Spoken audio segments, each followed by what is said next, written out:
Semua orang ada perancangan untuk bersara, tapi tak semua yang bersedia untuk bersara.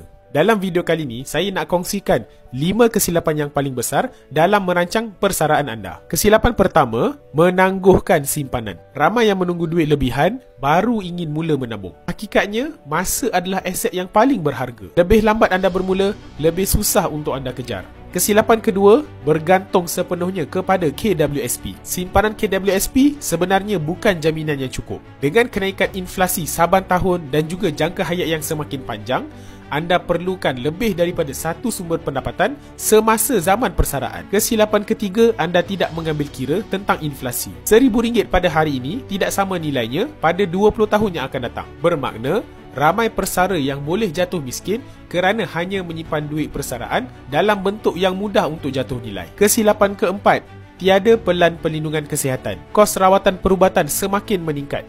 Tanpa perlindungan, simpanan boleh habis sekelip mata sahaja. Dan kesilapan kelima, tiada aliran pendapatan pasif. Bergantung kepada simpanan semata-mata sangat berisiko tinggi. Pelaburan yang bijak seperti hartanah ataupun bisnes boleh menjadi pelampung kewangan anda ketika bersara nanti. Persaraan sebenarnya bukan tentang berhenti kerja, tapi adalah kebebasan untuk anda memilih. Rancang dengan bijak, elak daripada melakukan 5 kesilapan ini dan beri peluang anda untuk bersara dengan keadaan yang tenang dan selesa.